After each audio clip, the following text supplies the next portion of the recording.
Okay, let's dive right into this explainer. Today we're doing something a little different. We're putting on the hat of a meticulous temple ritual choreographer. We aren't just reading ancient legal theory here, folks. We're exploring how the Talmud functions as an exact architectural blueprint for physical motion at the temple altar. We're translating ancient text into the visceral mechanics of bone, blood, and motion.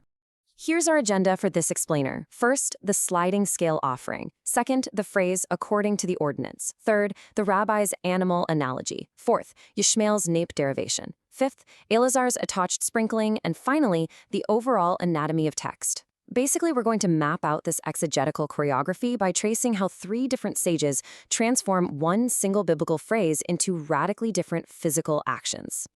Section 1. The sliding scale offering. A poor person's sacrifice. Our starting point is this sliding scale offering. Imagine someone who just cannot afford a large animal. The law makes a beautiful allowance for poverty. They bring 2 birds instead, one as a sin offering and one as a burnt offering. Sounds simple enough, right?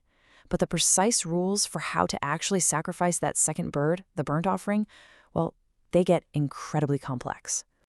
Before we start dissecting this, we really need to understand our primary anatomical focus, the Simanim. These are the vital tubes of the bird's neck, specifically the windpipe and the gullet.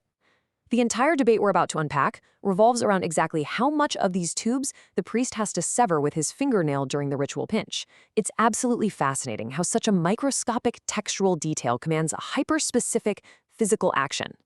Section 2, according to the ordinance, the core textual puzzle. The whole physical mechanics of our ritual actually hinge on one highly debated phrase dictating the sacrifice of that second bird. Now here's the central mystery posed by this verse. Exactly whose ordinance is it talking about? When Leviticus says to prepare the bird according to the ordinance, does it mean the ordinance of an animal sin offering or the bird sin offering? Depending on how we answer this one question, the physical movements of the priest change completely. Section 3. The rabbi's animal analogy, the total decapitation. Let's see how this plays out in our first interpretation by the rabbis. They link this bird directly to the animal's sin offering. For them, according to the ordinance, points straight back to the large mammal that the poor person originally couldn't afford. But wait, we have to ask, how exactly does comparing a tiny bird to a large mammal change the physical reality of the ritual? You obviously can't treat a pigeon the exact same way you treat a bull. Well, by aligning the bird with the animal's sin offering, the rabbis derive 3 really strict procedural rules. The animal has to come from non-sacred funds, it must be sacrificed during the day, and the pinch must be performed specifically with the priest's right hand. Okay, so that covers the basics, but what about the actual anatomy of the cut? Here's where it gets intense. Unlike the animal, which only requires you to cut the majority of the cinnamon, the bird burnt offering demands a total severing, complete decapitation. Even though the rabbis use the animal as the base ordinance, a totally separate verse from Leviticus 1:15 overrides it. The priest is forced into an absolute separation of the bird's head from its body. The head is burned entirely alone, and the body is burned alone. Section 4. Ishmael, the Nape derivation. Now we pivot to Rabbi Ishmael. He argues, actually, no. According to the ordinance, points to the bird's sin offering mentioned right there in the previous verse. He says we shouldn't compare this bird to a bull. We should compare it to the other birds sitting right next to it. By linking the 2 birds, Rabbi Ishmael choreographs the priest's hands with incredible precision. He mandates that the pinch must occur right adjacent to the nape, right beneath the occipital bone at the back of the skull. This isn't just a casual cut. But that raises a huge question. If we're copying the bird sin offerings algorithm, wouldn't logic dictate that we leave the bird's head attached to the body? Because, in the sin offering, the priest cuts only one simon, and the head stays on. So do we do the exact same thing for our burnt offering? Rabbi Ishmael counters with that same verse from Leviticus 1:15, and the priest shall bring it. He proves that the burnt offering has to be sacrificed in a totally unique manner, forcing a complete separation of the head, despite its link to the sin offering. That little phrase, bring it, acts as a sort of textual circuit breaker. It literally stops the analogy in its tracks. The priest must sever both Simanim entirely. Section 5. Elazar, the attached sprinkling. Now let's explore our third and frankly most physically demanding path, introduced by Rabbi Elazar, son of Rabbi Shimon. He takes the phrase according to the ordinance to its absolute visceral extreme. He argues that the link to the bird sin offering means the priest must physically hold the head and body attached while sprinkling the blood on the altar. Just think about the physical coordination required here for a second.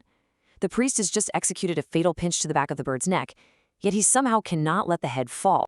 To pull off this intense physical maneuver, Rabbi Elazar rules that the priest must only sever the majority of the two Simanim. He has to leave just enough tissue to keep the head attached. I mean, if he cuts even a millimeter too much, the head drops and the whole ritual fails. He has to surgically slice through the majority of the windpipe and gullet with his fingernail, perfectly balancing on this razor's edge between a valid sacrifice and an invalid decapitation. So, the crucial point here is this exact 4-step anatomical choreography that Rabbi Elazar demands of the priest. Pinch the nape, sever the majority of the Simanim, hold the head and body attached, and then sprinkle the blood. Every single micro-movement is a direct applied manifestation of legal exegesis. This really brilliantly illustrates the stark contrast in how high-level textual derivations alter the actual physical reality of the sacrifice. I mean, we're talking about a debate over a few words, fundamentally dictating whether a priest is throwing a completely severed head onto a fire or carefully pinching a windpipe just enough to sprinkle blood while the head dangerously dangles from a flap of skin. It's wild. Section 6. The Anatomy of Text. Exegesis as Ritual Choreography. Let's step back for a minute and really look at the magnificent machinery of Talmudic logic we've just unpacked. One biblical phrase resulting in 3 completely distinct physical choreographies of bone, blood, and motion. The mechanics of the altar are entirely dependent on how you interpret the phrase according to the ordinance. It just proves that text and physical action are completely, inextricably intertwined. The word is the blueprint, the altar is the construction site. So it really leaves us wondering, when a single textual linkage dictates the exact cutting of a windpipe, is the temple altar just a place of sacrifice? Or is it actually a theater of pure applied legal theory? The next time you read a seemingly simple ancient law, you have to ask yourself, what hidden, visceral choreography is waiting to be uncovered in those words?